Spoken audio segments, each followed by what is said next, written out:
Good morning students, आपका अपने YouTube channel आकाश study zone में बहुत बहुत स्वागत है। स्टूडेंट्स, आज हम लोग एनसीईआरटी हिस्ट्री क्लास 6 के चैप्टर 4 का सभी महत्वपूर्ण प्रश्न के उत्तर जानेंगे। और इस चैप्टर का नाम है क्या बताती है हमें किताबें और खबरें। तो अगर आप हमारे हर नए वीडियो के लेटेस्ट अपडेट पाना चाहते हैं तो इस वीडियो के नीचे लाल रंग का एक सब्सक्राइब बटन है, उसे प्रेस कर लीजिए और साथ ही साथ नोटिफिकेशन को भी प्रेस करके ऑल सेलेक्ट कर लीजिए। इससे आपको हमारे हर नए वीडियो के लेटेस्ट अपडेट मिलते रहेंगे। तो आइए इस वीडियो के माध्यम से क्वेश्चन आंसर जानते हैं। इस चैप्टर का फर्स्ट क्वेश्चन आपका ये,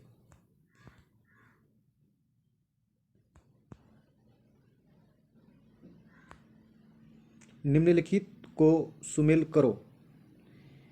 इसको सुमेलित करना है, ठीक है। तो फर्स्ट कॉलम में आपका दिया हुआ है कि सूक्त, रथ, यज्ञ, दास, महापसन। और सेकंड कॉलम में दिया आपका सजाए गए पत्थर, अनुष्ठान, अच्छी तरह से बोला गया, युद्ध में प्रयोग किया जाता था, गुलाम। यह सुमेलित नहीं है, इसको सुमेलित करना है। चलिए इसको सुचारू रूप से सुमेलित करते हैं।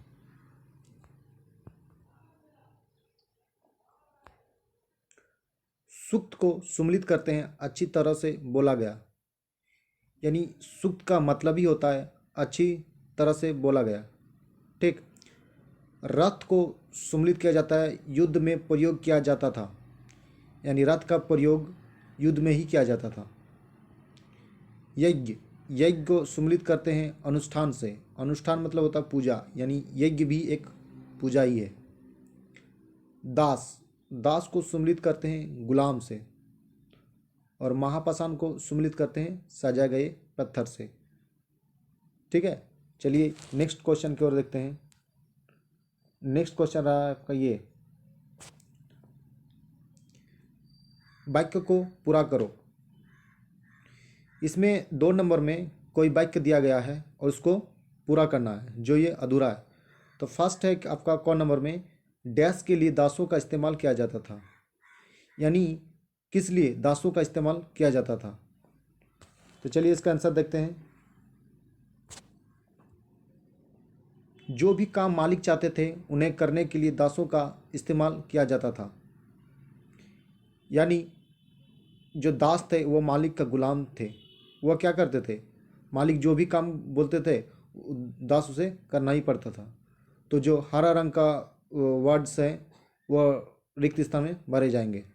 चलिए नेक्स्ट क्वेश्चन की ओर देखते हैं। नेक्स्ट क्वेश्चन आपका यह है ये, डैश में महापाषाण पाए जाते थे। तो महापाषाण कहाँ पर पाया जाता था, ठीक है। तो चलिए इसका आंसर देखते हैं। दक्कन, दक्षिणी भारत, उत्तर पूर्वी भारत और कश्मीर में महापाषाण पाए जाते हैं, ठीक है। यानी रिक्त स्थान में क्या भरा जाएंगे, दक्कन, दक्षिणी भारत, उत्तर पूर्वी भारत और कश्मीर, यहीं पर आपका महापाषाण पाए जाते हैं। महापाषाण मतलब होता है, महा मतलब होता है बड़ा और पाषाण मतलब होता है पत्थर, यानी बड़ा पत्थर, ठीक है। नेक्स्ट क्वेश्चन की ओर देखते हैं। नेक्स्ट क्वेश्चन रहा आपका ये, जमीन पर गोले में लगाए गए पत्थर या चट्टान डैश का काम करते थे, यानी जमीन पर गोले लगाए गए पत्थर और चट्टान था किस लिए काम करते थे। तो चलिए इसका आंसर देखते हैं। इसका आंसर हो गया आपका, जमीन पर गोले में लगाए गए पत्थर या चट्टान चिन्ह का काम करता था, ठीक है। किसका काम करते थे, न चिन्ह का। चलिए नेक्स्ट क्वेश्चन को देखते हैं। नेक्स्ट क्वेश्चन आपका क्या है ये, पॉट हॉल का इस्तेमाल डैश के लिए होता था, यानी पॉट हॉल का इस्तेमाल किस लिए होता था। चलिए इसका आंसर देखते हैं। इसका आंसर है कि पॉट हॉल का इस्तेमाल पत्थरों से बने हुए कमरे में जाने के लिए होता था, यानी पॉट हॉल का जो इस्तेमाल होता था वह पत्थर से बना हुआ जो कमरा होता है वहाँ पर जाने के लिए होता था, ठीक है। चलिए नेक्स्ट क्वेश्चन की ओर देखते हैं। इनाम गांव के लोग डैश खाते थे, इन्हें इनाम गांव के लोग क्या खाते थे? चलिए इसका आंसर देखते हैं कि इनाम गांव के लोग अनाज, फल, मांस और मछलियां खाते थे। ठीक है, इनाम गांव के लोग क्या खाते थे ना, अनाज खाते थे, फल खाते थे, मांस खाते थे और मछलियां। अनाज में क्या खाते थे? गेहूं हो गया, जौ हो गया, धान हो गया। ठीक है, फल में आपका होगा जामुन, खजूर, बेर, आंवला और मछली और मांस खाते थे। ठीक है, चलिए नेक्स्ट क्वेश्चन को देखते हैं। आओ चर्चा करें। ठीक है, नेक्स्ट क्वेश्चन आपका रहा ये, आज हम जो किताब पढ़ते हैं वे ऋग्वेद से कैसे भिन्न है? मतलब आज हम जो किताब पढ़ते हैं, ठीक है, वो ऋग्वेद से कैसे भिन्न है? ना, ऋग्वेद किसे कहते हैं? ऋग्वेद सबसे पुराना वेद है। ठीक है, ऋग्वेद सभी वेदों से सबसे पुराना वेद है, जिसकी रचना 3500 साल पहले हुआ था। ठीक है, तो चलिए इस क्वेश्चन का आंसर देखते हैं।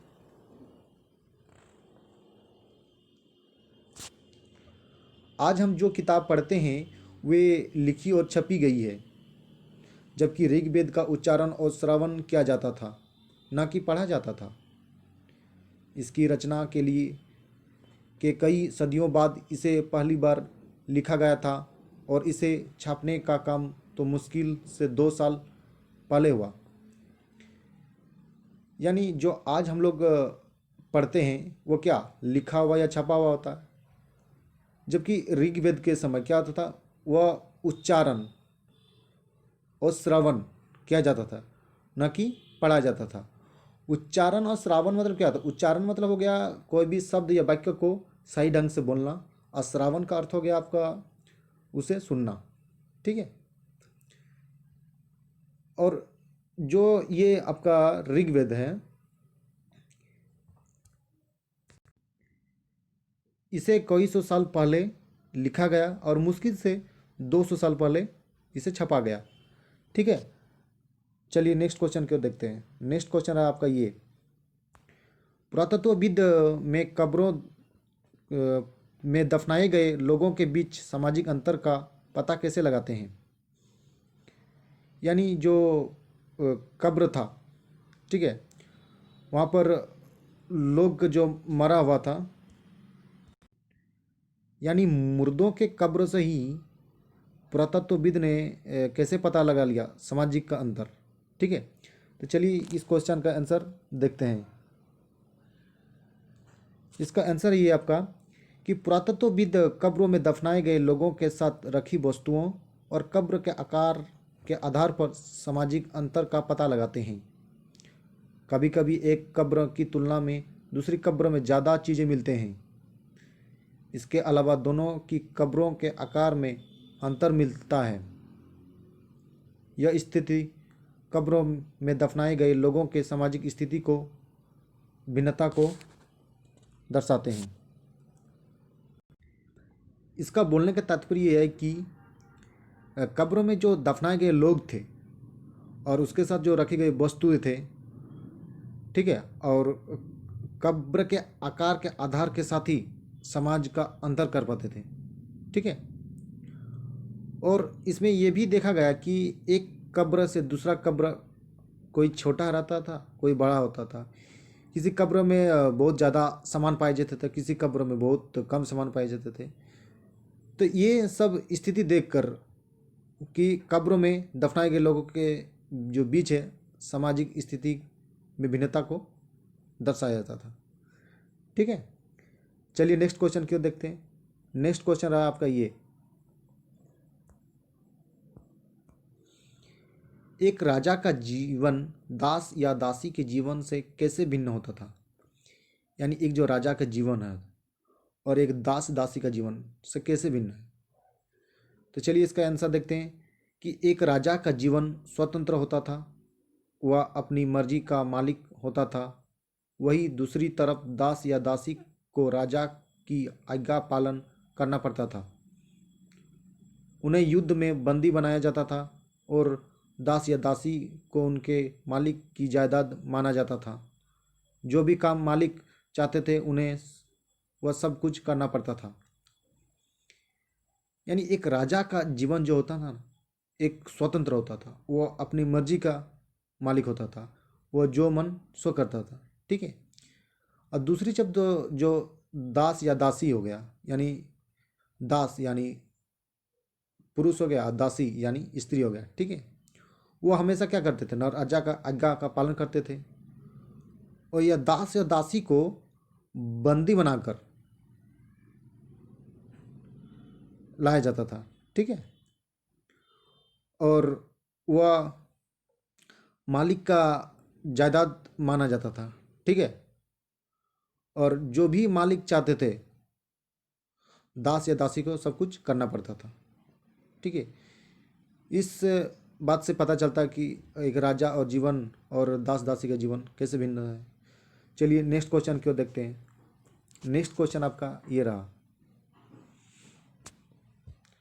पता करो कि तुम्हारी विद्यालय में पुस्तकालय में धर्म के विषय पर किताबें हैं या नहीं। उस संग्रह से किन्हीं 5 पुस्तक के नाम बताओ। इसे आपको स्वयं करना है। ठीक है। तो इसका बोलने का क्वेश्चन का बोलने का तात्पर्य क्या बता देते हैं आपको, कि आपका जो स्कूल है, ठीक है, स्कूल में लाइब्रेरी है, उसमें कोई धार्मिक पुस्तक है। ठीक है। अगर है तो ठीक है, या अगर नहीं है तो फिर भी ठीक है। और इसमें से जितना भी पुस्तक है उसे किन्हीं 5 पुस्तक का नाम आपको लिखना पड़ेगा। ठीक है। फिर नेक्स्ट क्वेश्चन क्या आपका, नेक्स्ट क्वेश्चन आपका ये है, एक याद की हुई कविता या गीत लिखो। तुमने उस कविता या गीत को सुनकर याद किया था या पढ़कर। इस क्वेश्चन का भी आंसर आपको खुद स्वयं करना है। तो इस क्वेश्चन का बोलने का तात्पर्य क्या है, कि आप जो एक कविता या गीत आपको लिखना है। ठीक है। और ये जो गीत या कविता है आपने पढ़कर या सुनकर याद किए थे।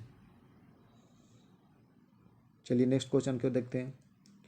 नेक्स्ट क्वेश्चन आपका रहा ये,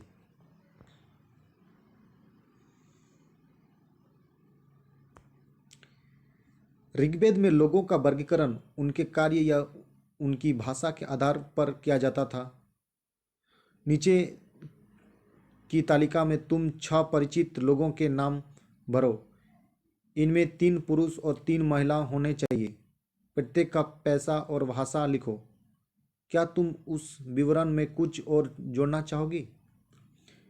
इस प्रश्न का बोलने का तात्पर्य यह है कि जो ऋग्वेद थे, ठीक है, वो लोग का जो मतलब लोग थे, वही लोग भाषा और उसके कार्य के आधार पर वर्गीकरण करते थे लोगों को।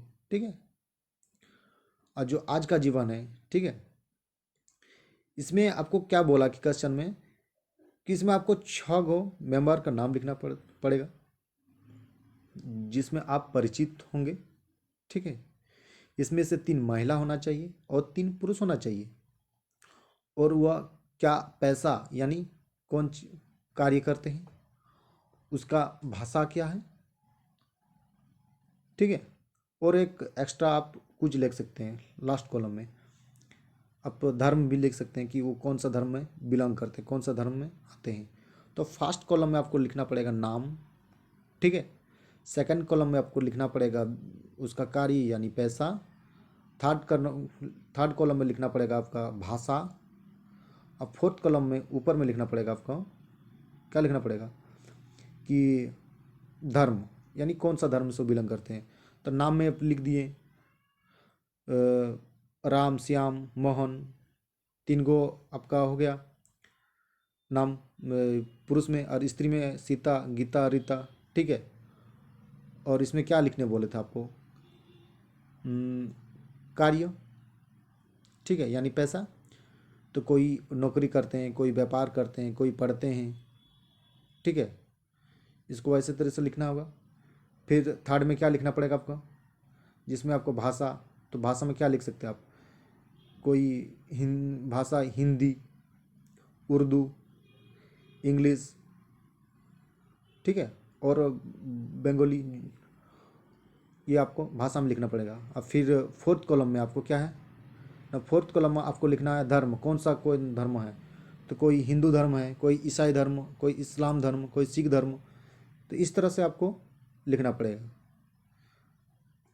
वीडियो देखने के लिए बहुत बहुत धन्यवाद।